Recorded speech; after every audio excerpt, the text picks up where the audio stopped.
G&T show is intended for mature audiences. Parental discretion is advised. Live long and prosper, bitches.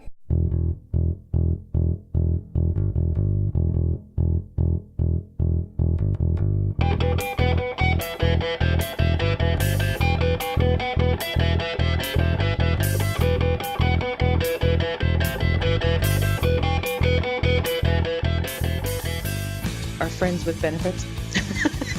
Speaking of having a good time, Terry. Dayton broke the G&T show. This is now the David Mack Appreciation Hour. You assholes. What is it about this guy that people love him so much? With his purple velvet cape and his crown. I thought it was a little much when he had us carry him in the studio on a throne. I am awesome! Look what I have done! Look what I have brought upon the world! There is an urge to go nya. I heard rumors that you might be working on something else, but we won't prod much. I was going to say it. I'm going to pry a little. Dare you! How dare you ask me to change it? Do you not understand the majesty of my genius? And the guy sitting next to me looked at me like he was, like I'd crapped in his hat. Yeah, it's the professionalism that sells the show. That's right. And Joel on True, welcome to this episode of G&T Show Supplementals. I'm Gettysburg 7, and over here to my right, your left, we have Terry. Good afternoon, everyone. And to my left, your right, there he is, wearing his, in honor of our guest this week, wearing his TOS-era Klingon outfit, trying to impersonate Kang, but not really working it out. Ceridium. Kapla! And hi, everyone.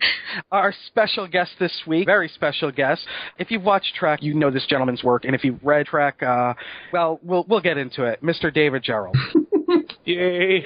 Welcome to the show, David. Thank you. Well, we have so much to talk about, namely because you've had such an amazing career. You've written one or two things. I just had to turn in a short bio to an article. And all I could write is David Gerrold wrote that script for that TV show and a bunch of other stuff. And just turned that. It's like, the hell with it. And I didn't feel like listing anything anymore. I was going to say, do you just get to the point where you pretty much just send somebody the link to your website with your bibliography and IMDb page? No, but I figure I'll write a canned paragraph at some time. But if I'm just in a weird mood, God knows what I'm going to type. Every year there's this convention in Los Angeles called LostCon, and they always ask for a bio, and I always give them a one-line sentence that says something like, David Gerrold is a figment of his own imagination, don't encourage him. Something like that. And they put me on panels, I say, and everyone introduces themselves with their long list of what they've written. I said, if you don't know what I've written, get out of here. You're not qualified to be a fan. I've just gotten cranky in my old age. So. Haven't we all? Yes. Well, of course, everybody who listens or watches Star Trek does know of the scripts that you have written for the original series, as well as you've also written for Deep Space Nine and others, have you not? No, I did not do that script for Deep Space Nine. That was done by Renee Echevarria and Ron Moore and a couple other staff writers. And I don't have it in front of me, otherwise I'd list them all. And I'm embarrassed not to remember all their names because they did such a brilliant job. But, well, part of the reason it was brilliant was they used a lot of my script, too. So we won't argue with that. Yeah. In case people don't realize what we're talking about Trials and Tribulations from Deep Space Nine, correct? Yeah. And I thought they did a brilliant job, and I have always said so. And I'm just in admiration of what a great job they did. Well, one of the things that we do pride ourselves on at the G&T show is that we do talk mostly about not just Star Trek. We try to focus on Star Trek storytelling, the actual process of writing, as well as creation, fan production, scripts, whatnot. And you can imagine I'm still a little kind of starstruck right now because, I get to talk to the man whose scripts and books and short stories and novellas and whatnot have always been in my life. And I wanted to kind of talk to you a little bit about how you actually got started as a writer. What was it that kind of allowed you you to evolve as a writer? How did you know? I was a lousy actor. Actually, I wasn't a lousy actor, but I was a lousy student in the TA department and wasn't getting. I wasn't in a good relationship with the instructors there, so they didn't see what I was capable of, and I was in a whole weird space anyway. So, I wanted to do a directing project, and they said, no, we don't want to waste time on you. You'll have to do a writing project. And then I sold the Trouble with Tribble script and went back and said, here's my writing project, hand me my degree, give me a break. Which I think it must have rankled them a little bit. I knew some of the students there got a little, blah, blah. So he sold the script. So, and somebody else said, dude. We didn't say dude in those days, but that was just, but it was like, hey, he just turned pro, dummy. He just made a professional sale. He's over there working in the industry that the rest of us have still got our noses pressed to the window. So that was kind of in terms of, I hate to say revenge, but the best revenge is living well. That was it. It was like I got to go where I wanted to go. So that really was your turning point. That was actually your first paid job?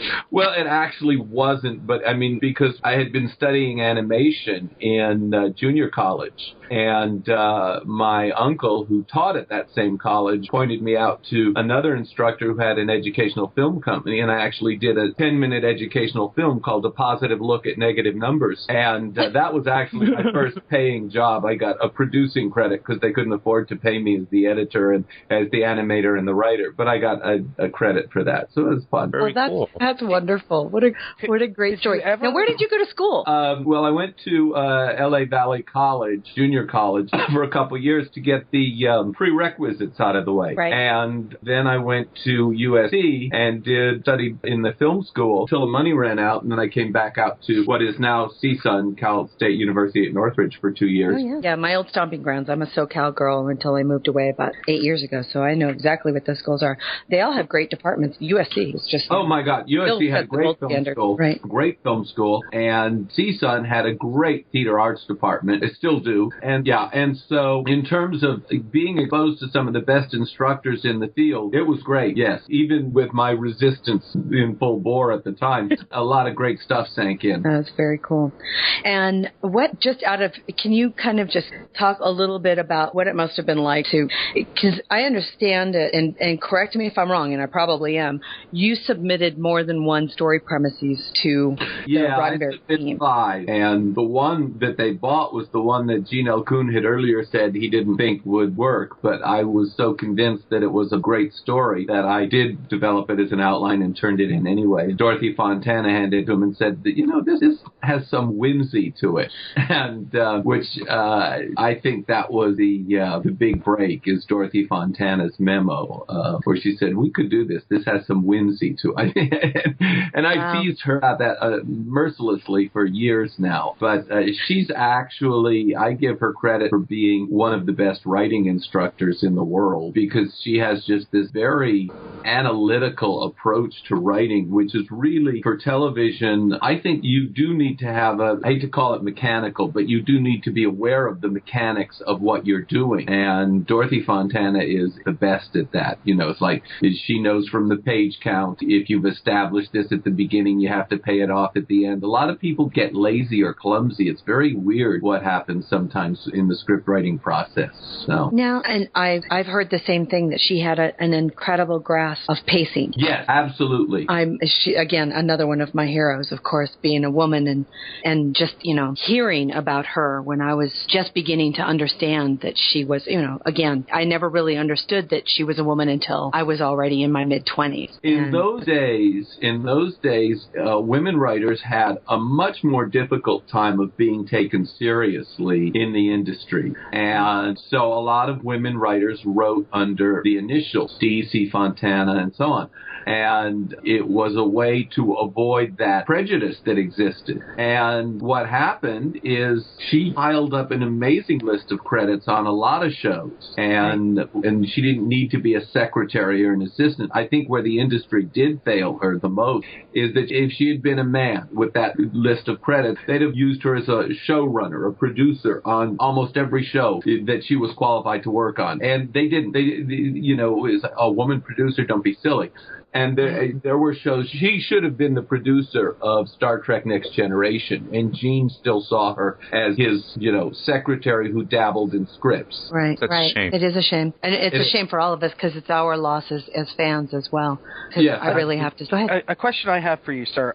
Did you ever, in your wildest dreams, think that a little ball of fur would grow into the phenomenon 47 years later that it's become? No. And I'll tell you this story. The night the show was aired, and it was like December 29th, so, who's going to stay home and watch Star Trek during the holiday season anyway? But I had a party for my friends from CSUN, and, to celebrate. And my way of saying, look, I did do something that I'm really proud of, and I want to share it, and I want to show that I really do have some ability in this field anyway. And one of the people at the party was a guy named Robert Englund, who you probably know as Freddy Krueger. Yes. Right. Yeah. Enormously talented actor. He's another one who deserves more credit. But, you do horror films, and people don't realize you're capable of doing so much more. Yeah. Right. But afterwards, he starts telling me how much he loved the episode and the script and how good it was and so on. And he just was going on and on and on. And it was like, finally I said, Bob, stop. Just stop. I mean, it's only one script of one TV show. Who's going to remember it 20 years from now, right? Right. So, and here it is 47 years. And I had no idea because this was before reruns, before home video, before, VHS and DVDs and Blu-rays and before cable and syndication. And so at that time, television, you got one rerun in the summer and that was it. And it was forgotten unless it was I Love Lucy. So I thought, well, that was it. It's been on. It's over. I'm done. Now I got to do something else. That was my thinking at the time. What's next? I had no idea that Star Trek would turn into a phenomenon, and the idea that the Tribble episode would get a Hugo nomination and then become the most popular episode of the entire series is very gratifying. No question. I love it, but I never expected it. I'm kind of still to this day a little bit boggled by it. But, well, I can tell you the impact. It still had. In 2005, I was serving in Baghdad, Iraq, and I came home on leave, and I went to Las Vegas, and I went to Star Trek The Experience. Mm-hmm. And one of the things I took back to Baghdad was for the two officers I worked with, because it was just the three of us on the night shift. My one officer was very, very Vulcan, so I brought her back a Spock doll. But the other one, I brought back a Tribble. And when we would get really stressed at 2 in the morning, she would just be sitting there petting her Tribble, and it would be purring at her. So to this day. That's nice to hear. That's nice to hear.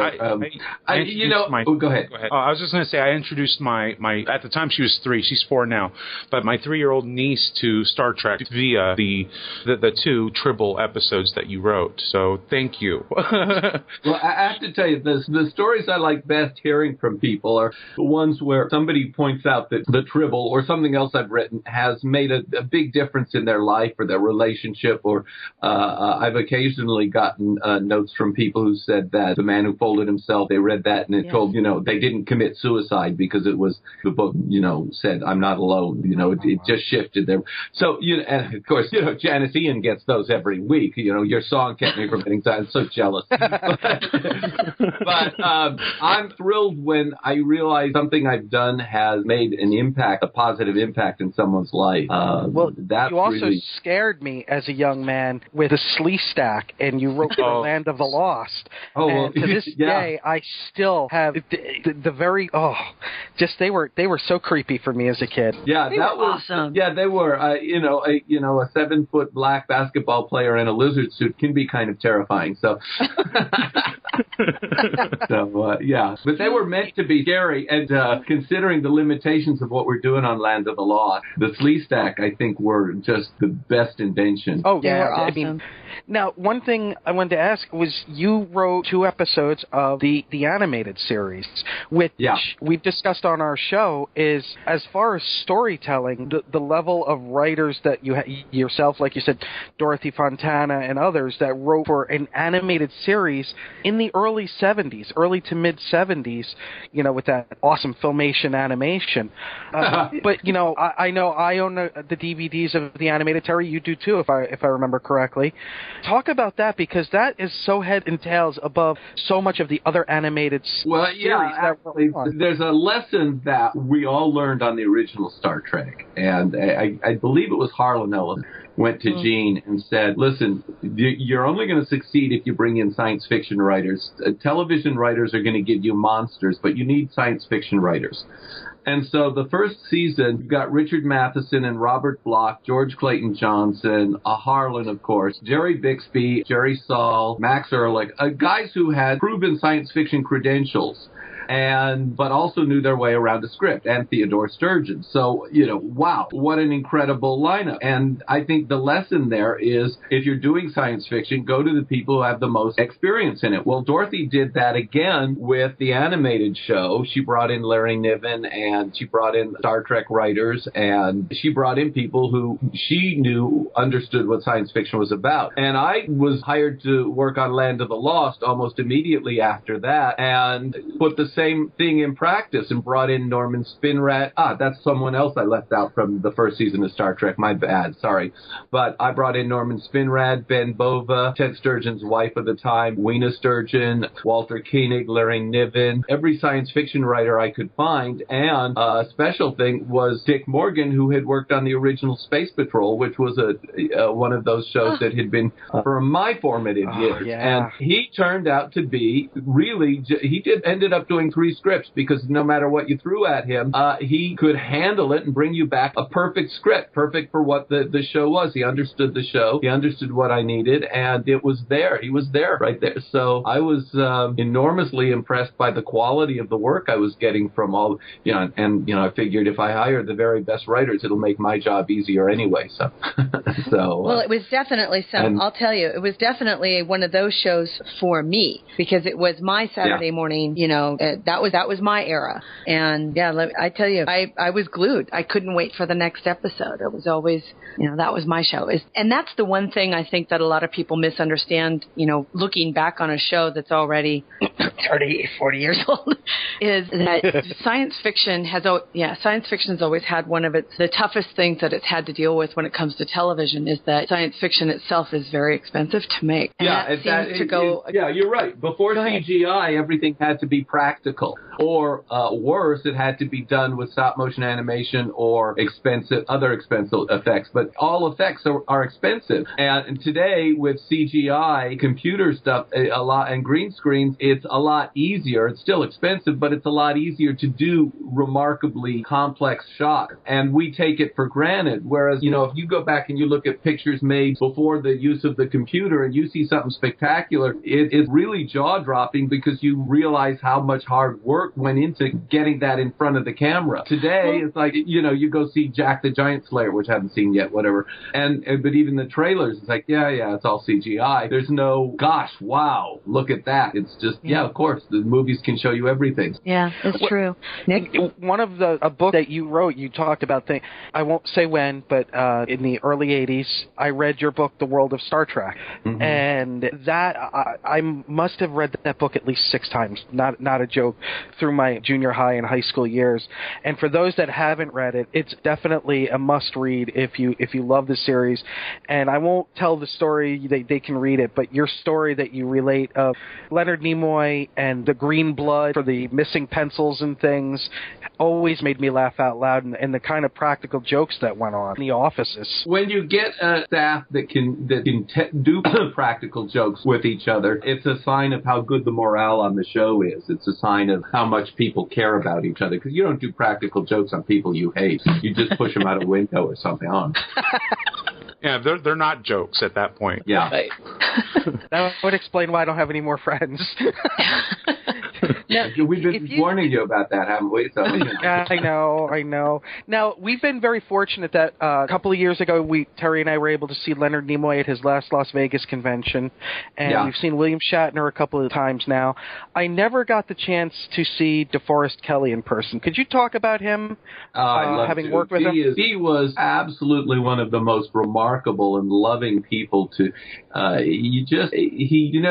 He wasn't an egotistical actor who, he didn't count lines or whatever, although he might joke about it. And I'll tell you what the joke. But basically, he was happy to be along for the ride. He was thrilled to be working regular because it's an industry where getting the job is the hard part. Getting a continuing job is next to impossible. So he was just a very loving man. And so I had overwritten The Trouble with Tribbles, and the first draft came out long. And I was sitting on the set one day crossing off dialogue, and he goes, "What are you doing?" "I have to cut lines because it's too long." So, "Well, don't cut anyway." I look, I'm cutting my hands, and he turns to Walter Koenig and he says, "Don't talk to him; it'll cut your line." I mean, but he was joking, and just such a generous man. And but he actually suggested the joke about now he tells me. He suggested, and I said, "That's a funny line," and I thought about it, and I couldn't see a place for it. And then later on in the rewriting of that scene, I realized that was the joke and put it in. So I give E. Kelly, and that's nice to actually have the kind of a relationship with an actor where he's so in tune with the script that he suggests things and you want to put him in for it. D is I miss him enormously. Everybody loved him so much, and that was the reason why Dorothy wrote him into the pilot for Next Gen, specifically because she loved him so much. And yeah, it was nice to have a connection to the original series, but having it be D was the best part of it. I agree. I really do. I think that's wonderful. I want to kind of touch base, too. I saw a little note on Facebook from James Cawley that you've done another script for Phase 2, New Frontier. Not yet, but we're going to. It's in development. I'm so excited to hear that. What wonderful. Well, we had an idea, and I shared it with him. And, see, Phase 2 is not allowed to show a profit. And I said, well, we should do a movie about Phase 2 and about how a Phase 2 production is made. And as we talked about it, we realized that we could have some real fun with it. So we're going to develop that this year. And actually, I want it to be a Phase 2 feature-length film. So I'm really excited about it. So, So we're still in the formative stages. And but one of the things we do want to do is an episode that I'm tentatively calling Escape from the Planet of the Tribbles. So. Very cool. One of the things that I'm so jealous. We've talked again. Terry and I are of an age that we remember being in the theater to see Star Trek: The Motion Picture. I have to ask you this question. You can be honest with our audience about this one. When you saw the uniform, I can be honest. Movie, not. Yeah, I hated him. Bill Tice is a great guy and a wonderful costumer, but he always designed costumes for looking good, not for being comfortable, and certainly not for functionality. Because if you want to go pee, you need to take two people with you to help you get in and out of the costume. And I was working on another show which we did not get to go into production, but our costume designers said, let's have this. It's a shirt sleeve environment. Think of a World War II submarine or destroyer, and people are going to be wearing clothes that they can get into and out of. They're going to be comfortable clothes, and we're not designing to look futuristic. We're designing to look functional. And Bill Tice did not design functional clothing. He designed costumes that were interesting to look at. And there's a big difference between functional and interesting. It is true. Unfortunately, now, it is true. I give Bill enormous credit because you'd look at some of those costumes and you'd realize no budget, and he managed to hold your interest he managed to make you believe anyway. That is true. His budget was, was like, Bill, can you do it with 2 Band-Aids and a cork? The MacGyver of costuming, you mean? Yeah. So. With the dress that, I'm trying to think of her name, Diana Ewing, Droxine wore in the Cloud Miners was gravity-defying. Absolutely. That was Bill's trick, is that you would look at the dresses with the idea maybe it's going to fall off, and you wanted to be there when it did. The day I met Nichelle Nichols, she was wearing the first time I met her, she was wearing the bikini uniform from Mirror Mirror. And I have to tell you, my blood pressure never recovered after that. Whoa. I mean, she was, I've met a lot of beautiful women in Hollywood, but I have never been in the presence of a beautiful woman who had that immediate impact on me in person. I think the bikini uniform and how much it revealed is, and I was like 19, and it was like, holy shit, women really do look like that. That's funny that you said it, because I've always said that my favorite I always thought the sexiest of the female characters from the original series was Marlena Monroe. Yeah. See, now I'm sweating. Well, I mean, to kind of move on a little bit from Star Trek, I want to touch on a little bit from some of your books. And I know that you have, doing research this week, again, on your extensive, amazing background, you have a series of ebooks, although they're not necessarily related, but you do, I guess, would you call it self-publishing? Yeah, you put stuff up on Amazon because it's not practical, or so I don't know what the word is I'm looking for, but it's not cost-effective, that's it, for a publisher to go to press on a little book. Used to be you could go into a bookstore and there'd be these little tiny books that next to the cash register that would be like 40 pages of cleverness or whatever. And it was effective because a publisher could do 50,000 of those, and there were 50,000 bookstores. And if you sold 2 copies to even half the bookstores, you had paid for the book. But not anymore. Bookstores are disappearing, and people don't buy those little books the way they used to, unless they're in the Hallmark store. But ebooks carry if you like an author and you see he's here, look, for $1.99 I can get his little book of thoughts here. Yeah, people get interested in that. Okay, I just have to ask you, what was your inspiration for Franz Kafka Superhero? The check.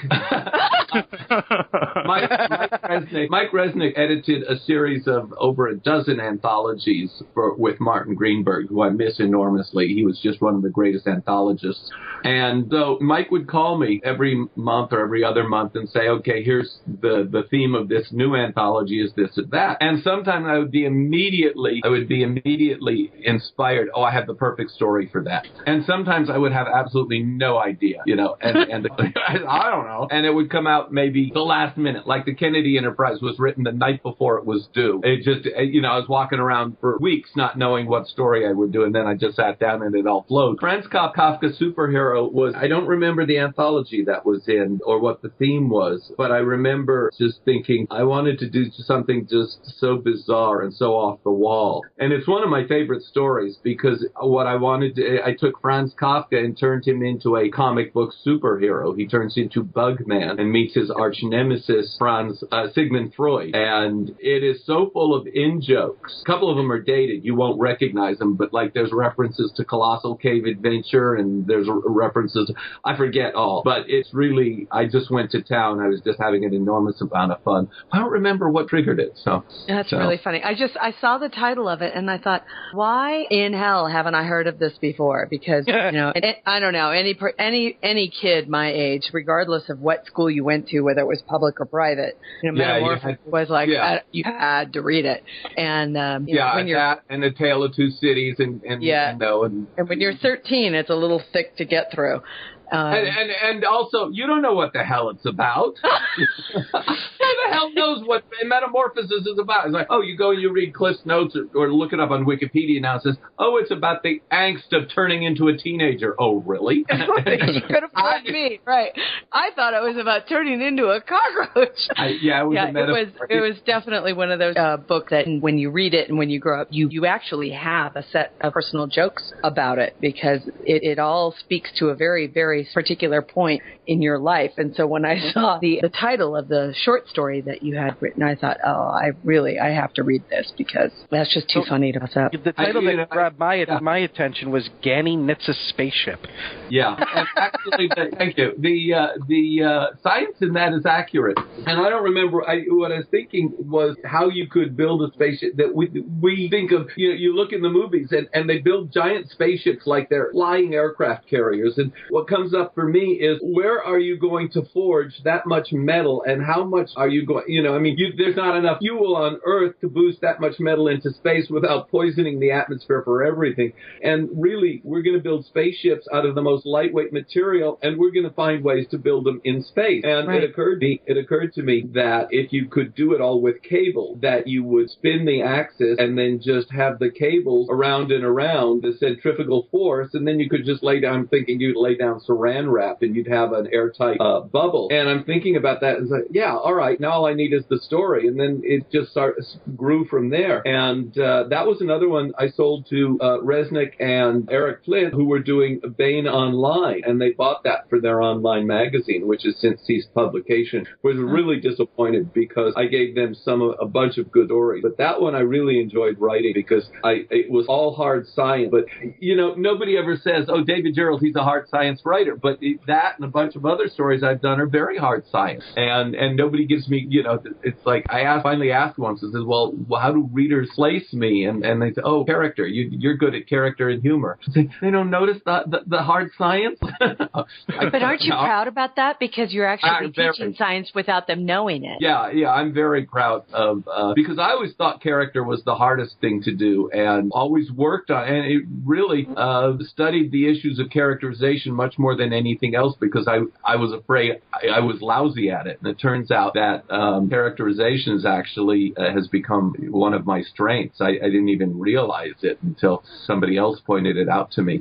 I have a question for you when it comes to the perceptions of what it is that you write and when you write it. You've written several young adult novels. Yeah. Do you actually change up how you write a novel based on your target market like that? Or do you just go for it and assume that the kids will get it? Well, there's two things that we need to know about that. The first is that the young adult audience includes a lot of adults, and I learned this way back when I was watching, you know, I'm an adult and I'm watching Rocky and Bullwinkle on TV. It suddenly hits me when some of my friends are making Rocky and Bullwinkle jokes. I realize Rocky and Bullwinkle might be a kid's show for kids, but when adults are watching it, there's something else going on. So it occurs to me that the whole idea of writing for kids is a mistake. What you do is you write for adults that you make the story accessible to kids.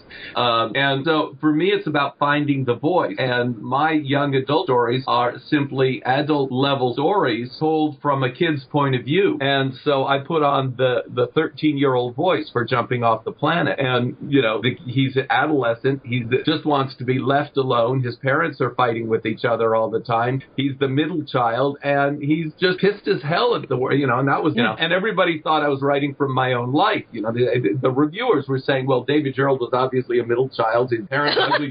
And the reason why he hates lawyers, I said, no.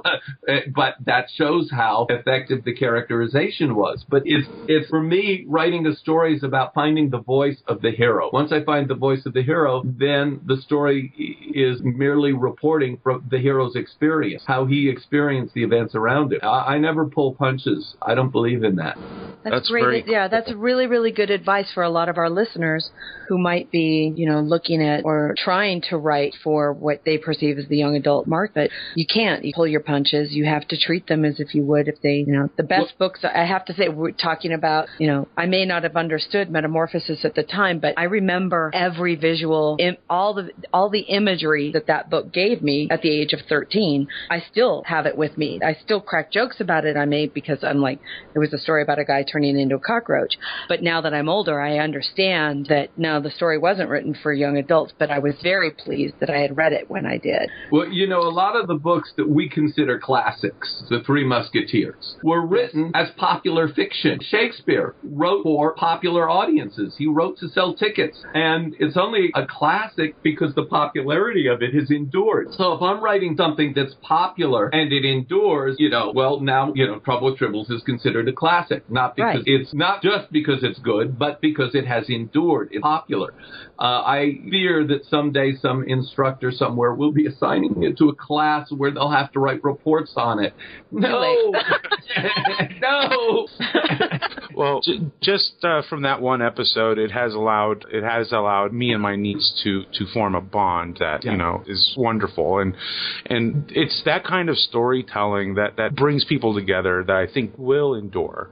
So congratulations and excellent job. Thank you. You know, it surprises me sometimes which of my stories people remember, and the ones that I like, that I would like people, nah. So was like, all right. Well, that brings to my next question. And Terry and I have talked about this on the show with the internet and everything now. Magazines like Fangoria and Starlog and all of those have disappeared because the internet has taken over those reigns. I was realizing yesterday I haven't been to a newsstand in several months because the few magazines I still follow, I'm getting delivered to my Kindle. Yes. So, yeah. What are some of the articles that you most that stand out as the favorites that you wrote for Starlog? Because I grew up on that magazine. Well, I think the one that of all the Starlog articles was the crackerjack theory of storytelling, which is that a lot of stories just use up an hour of your time, and that's okay. You had an interesting hour, but the really great stories have a prize in them, like a box of Cracker Jacks. There's something you take away with you, some piece of truth that you walk away with you. And I always thought that was one of my best articles. You guys still there? Yeah, no, I'm actually soaking that in. I know. And I could always tell when I'd written a great article because we'd get angry letters. There'd be some fans like, what is this Cracker Jack theory of storytelling? Boy, do I understand that. And there was one other Starlog article where, just before Star Trek II came out and everybody was worried that Spock dies in the picture. And my attitude was, give me a break. He's a fictional character. And the opportunity here is to practice grieving before mommy throws an embolism. Yeah, I'm not. It's true. And we got some angry letters, but they printed one which I thought was hysterical from this woman who was absolutely outraged. What the hell does David Gerrold know about grieving? My mother died 20 years ago, and I still miss her every day. I didn't respond like I wanted to. I said, lady, you're not grieving. You're trapped in despair. You cannot let go of your grief if you're still grieving 20 years later. It's like Mr. Bojangles. For God's sakes, get another dog. You remember the song? His dog up and died. Go get another dog. Give me a break. And I'm not this callous. I'm not a callous person. It's just let go of the past. Move on, build something new. Life is about saying goodbye. We don't like it, but it's part of, it's part of life. And we should cherish the past, but not let it define our future. Mm-hmm. Well, in that topic that has come up repeatedly on our show, we've gotten mail about it, and we get a lot of feedback from our listeners in our chat room when we're airing live and things of that nature, is the perceived death of the Roddenberry Star Trek because of the J.J. Abrams Star Trek. What are your thoughts on Abrams' universe? I met J.J. He's a very nice guy, very talented, really knows how to put a picture together, and I think he's, a wonderful guy. I don't like what he's doing with Star Trek because the original Star Trek was about our place in the universe, what we can discover, what does it mean to be a human being, what do we have to learn today, and he's not telling that kind of a story. Star Trek has always been at its best. The credits are rolling up, and you turn to the person sitting next to you, and the argument is already starting. That's exactly right. And, Steve Barnes and I got into an argument over Star Wars, over The Empire Strikes Back. Were we arguing about some enormous philosophical point? No, I was saying that based on what had already been established, an X-Wing fighter didn't have FTL capability. Anyway, which is a very nerdy conversation. But in Star Trek, you're arguing about something much more profound. The arguments are about logic versus emotion, which is the right course of action. What should he have done? What would you have done? Yeah. It's that kind of writing, that kind of storytelling does not happen on enough shows anymore. I mean, Firefly gets there. Doctor Who gets there. But if a show does not give me some mental meat to chew on for a while, I'm bored with it. Right. I fall asleep. I'm squeeing that you mentioned Firefly. And the funny thing about Firefly is I watched the first couple episodes, but they were being shown out of order, so I had no idea what they were, so I didn't follow it. But then after it was off the air, somebody gave me the DVD set, and I sat down and watched them in order and fell in love with the series. It makes sense when you watch them in order. Yep. Mm-hmm. So. Did you see, I don't know if you saw the panel that they had, it was after the Comic-Con appearance where they sat down with the actors and filmed mentioned it, talking about the long-term plans that they had for the characters, and one of them was that, I can't think of her name. Oh, of course I can't, because I always think of Kaylee. No. The geisha. I'm sorry. Oh, yeah, I know who you mean. Anyway, yeah. That she was dying. That was her secret, that she was dying. Wow. Yeah, and they talked about the whole thing, and that Nathan Fillion had talked to Joss Whedon about a script. It was just incredible what they planned, and Fox just blew their load on that. Tell me about it. Fox doesn't understand science fiction. They don't know how to make it. I mean, were the executives there at the time? I don't know who's there now. And, what networks don't understand anymore is sometimes a show takes time to grow. It takes time for a show to earn an audience. Mary Tyler Moore took a year and a half to build up its audience. MASH took a year. Hill Street Blues. And the fact that network executives had faith in those shows went on for 7, 10, 11 years. So, I mean, even when it comes to sitcoms now, I mean, not that we're going to change the topic of conversation straight to television, but, when it comes to sitcoms, how long did it take for Big Bang Theory to become the #1 show? What season are they in? 6? Cheers was its first season. Cheers was the lowest rated series on television that entire year. Yeah. It kind of went on to make some money. It takes a while for a show to find to get its sea legs. And if you look at Star Trek, the first 6 episodes, it wasn't until they brought McCoy aboard that they found out how the show was really going to work. And so The Man Trap, which was filmed much later, was the first episode aired. Right. That's cool. That's really cool. Now, briefly before we tie up the show, I want to talk a little bit about your convention appearances. Last year, you actually did a writer's workshop at Star Trek Las Vegas. Do you happen to know if there's any plans for you to appear this year? I will probably be at that convention. I don't know if we're going to do the workshop. We're still in negotiation. I'd love to do the workshop. I love doing it. And last year I thought was very effective. We were going to do it again. I don't remember where. Oh, San Francisco, but they didn't get enough advanced sales, so they canceled it. And so I don't know what we're going to do with Las Vegas, but Las Vegas, we always get enough people to justify the effort. So I hope we do it again. Okay, great. Well, anything we can do to kind of support you in that, let us know. Send a note to CreationCon letting them that you'll plug the workshop. There you go, listeners. Send Adam an email. If you want to do the workshop, send them a note and say, I want to do the workshop. We did 3 sessions, and I think we charged $100 a session. So for $300, it worked out to about 12 hours of workshop, and there was like 3 hours on a plot, 3 hours on character, and 3 hours on style and voice. That's very amazing. cool. That's great. Yeah. We will be at Las Vegas this year. We'll have a booth in the vendor's room. So feel free to drop by and say hello. We'd love to say hi. Well, I'm hoping you'll give me a tape of this recording because of this, so I can have it for my files, because CSUN wants a record of everything I'm doing for their files. So. Of course. I think the interview, please. And we always end here with our inside the writer's mind questions. Now, we Mind you, these are tongue-in-cheek. Yes, and we wrote these because we've had a lot of the book authors on. So I think it'll be interesting to hear your perspective on some of them. The first one is, what's the name of your starship? The USS? Well, it wouldn't be a USS. It would just be the Lady Macbeth. Cool. And Terry we have to wake her up now. I'm already feeling like, oh man, I would not want to be on that ship. The captain is a real bitch, so.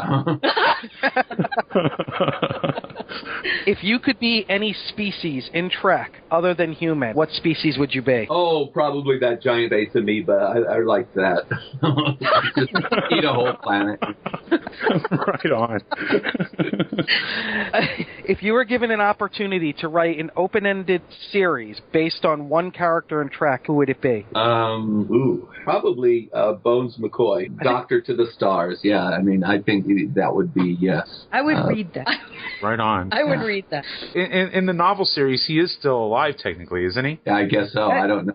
Yeah, he helped with the Dominion War. He helped Beverly. But anyway, is there an author or authors whose books you, quote, run out to get when they're released? Yeah, there's a whole bunch. I don't run out. I just download them from Amazon. But there would be Laura Jo Rowland, who does a real nice detective murder mystery series based in medieval Japan. Anything by John Varley or Terry Pratchett or Spider Robinson, those would instantly, I grabbed for those. If somebody discovered that Heinlein had left a trunk full of unpublished novels, those would be, yeah.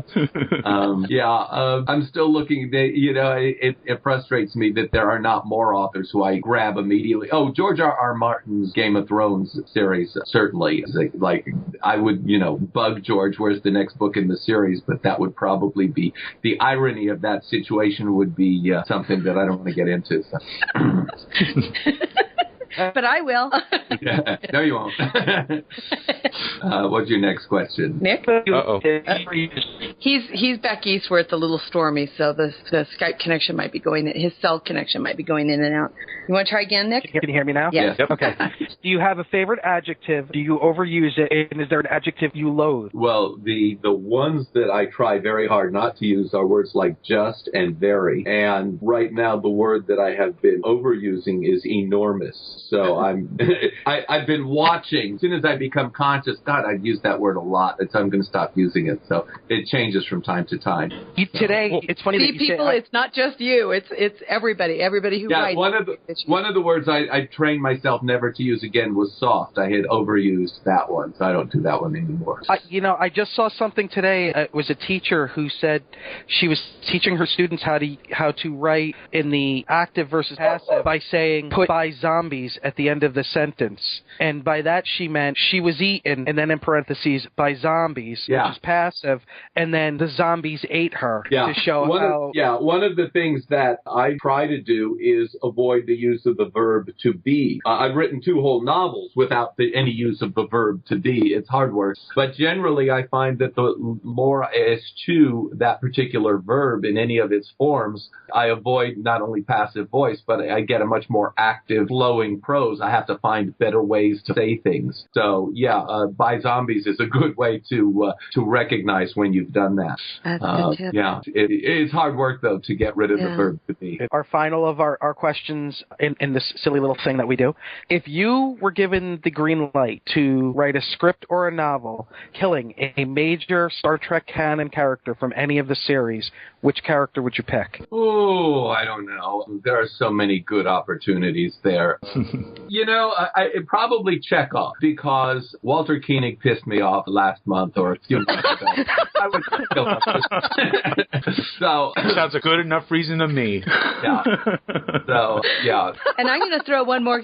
That's great. I'm going to throw one more question at you. Things in his ears, poor guy. Is there a particular genre that you have not yet written in, but you'd like to try? Well, I would love to someday write a really good, scary horror story or a detective murder mystery. And the little dabbling I've done in horror is to me, horror is about suspense with something supernatural going on. Because the minute you can explain it, it's not horrific anymore. Not to me, anyway. Detective story, you got to do it backwards. You've got to know who the murderer is, and you've got to figure out what the clues are and how the clues point to the, and how the detective unravels it. And my mind doesn't work that way. I am in absolute awe of people who can write detective stories. The one thing that I do want to do, and I am doing, is I have written a play, and I'm in the middle of writing another one. And so that's where I'm going now, is I've written a play called Uncle Daddy Will Not Be Invited. It's a 2-person play. It's getting great reactions, and so we're looking for a place to put it on. And then I've got another play that I'm working on, which will be a little more difficult to put on. But so that's where I'm working now, is I've done manga, and I've done comic books, and I've done a couple horror short stories, and so I've done a lot of different places, but now I want to prove that I can do a play too. That's amazing. That's great news. That's Please, awesome. Let us know if you can, or have somebody let us know when they might be going into production, and we would be happy to make sure that our listeners get a crack at going to see them. Follow me on Facebook, Yeah, I do. Now, Before go ahead, Mike. Before we let you go, are there any projects or new books or anything that you would like our listeners to be aware of that you want to let us know about? There's nothing immediate that I can really talk about, and I don't talk about stuff until the check clears the bank anyway. So, so there isn't anything I can give you. But follow me on Facebook. I just had a really nice short story in the January-February issue of Fantasy and Science Fiction called Night Train to Paris, which is a nice, quiet little horror story. I mean, if you read a lot of horror, it won't surprise you, but if you just flow with it, there's a nice little chill at the end. Oh, that's great. I think the best horror stories are subtle, not overworked anyway. One thing that we like to do here is if somebody has a charity that they do work for to try and get the word out about, is there anything that you work for charity-wise that you want to let our audience know about? Yeah, I have two. One is the AIDS Project Los Angeles, and I haven't done anything for them in a while, so I got to get more active. And the other is the Science Fiction Writers Emergency Medical Fund that goes through the SFWA. So those are my two. Great. Well, thank you so much. We will. Sir, we cannot thank you enough for joining us either. For joining us and giving us your time. It was just really, really cool. Well, thank you. It was fun. You guys do a fun interview. Thank you for inviting me. Oh, well, thank you for coming. It was our pleasure. Thank you. And this wraps up yet another of our G&T supplementals. We'd like to thank our very, very special guest. I can't say what a pleasure it was for us. And join us every week, Sunday mornings, 9 o'clock live. And you can download us on iTunes and off our website and join in the tomfoolery. So everyone have a great day. Joel on True. Joel on True. Music for the G&T show is provided by Warp 11, Grethor, 5 Year Mission, and Andrew Allen's Smooth Federation.